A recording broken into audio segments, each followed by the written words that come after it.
10.8 notes, vectors. This is page 1. And so we are going to chapter 10 kind of brings in a lot of different things. And so you're going to feel like this is bouncing around a little. It's not as cohesive as the last chapter, but it uses what we've been doing in the last couple of chapters. And that's an interesting way to look at it as we wrap up this class, last chapter here. So we are talking about vectors. A vector is a directed line segment, okay? So if we take a look at this picture here down on the right-hand side, you may recognize this. It looks like a ray. The difference is that when we're talking about a ray, usually we don't necessarily have that on a coordinate grid, but it's got a fixed endpoint. The arrow means it goes on forever. For a vector, it's different. That arrow shows us what direction we are moving, and that's going to be useful. Okay, so up to the top here are bullet points. We will denote vectors using boldface type letters. Sometimes you have that little arrow on top that lets us know we're talking about a vector. A vector has an initial point and a terminal point. So our initial point is going to be the fixed point. Initial point. And then our terminal point is the point with the arrow. It tells us which direction we were heading. So typically when we talk about line segments, lines, we don't have a start and an end. When we talk about vectors, we do. We have an initial point where our vector is starting and then a terminal point.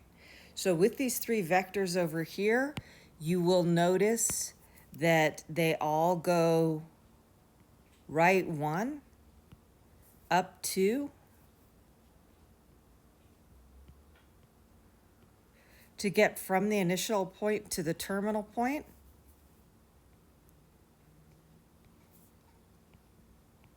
So all these vectors are equal, okay? They're the same size, the same length or magnitude, and they have the same direction.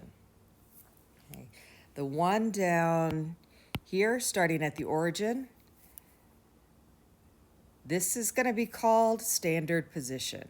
If we can take our vector, move it to the origin, then we've put that in standard position. And that just kind of gives us a frame of reference for the size and direction of the vector. Okay, keep it in mind that our vectors don't always have to be in standard position. They can be anywhere on the plane. Okay, but when it's at 0, 0, it is standard position. So let's take a look at example 1. Graph the vector whose initial point is 2, 3. Terminal point is 6, 4, and then we're going to find the position vector and graph that on the same coordinate grid. So we're going to start by looking at these graphically. So our initial point P, 2, 3, 1, 2, 3. Terminal point is Q, 6, 4, 1, 2, 3, 4, 5, 6, up 4.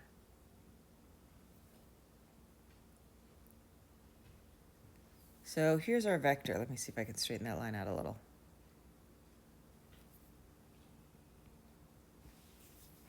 There's our vector in the plane. So now if we take a look at what we did, we went over 1, 2, 3, 4. So over 4, up 1. And so from the origin, over 4, up 1. This gives us our position vector. Okay, now we'll talk about this a little more in the future. You notice up here, when we represented this vector, we had these angled brackets. That's how you're going to show a vector, an angle bracket, and then it's just how much we move to the left or the right, how much we move up or down.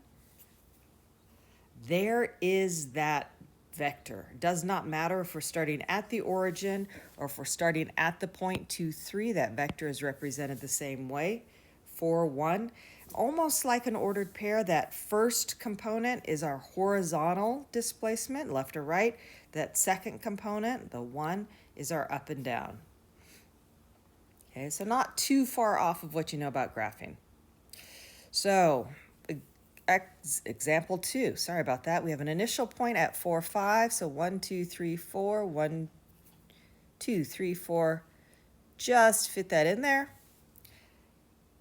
Terminal point is at negative 1, 2, 3, 2. So we're graphing these points.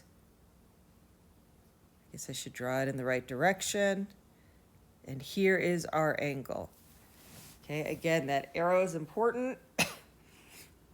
Whereas in example 1, we moved in the positive x direction, positive y direction. This one's going negative on both counts. So we've got back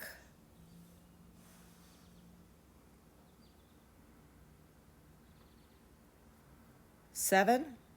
So I'm going to mark that as a negative 7. We're going to the left, so our negative direction. Also down 1, 2, 3.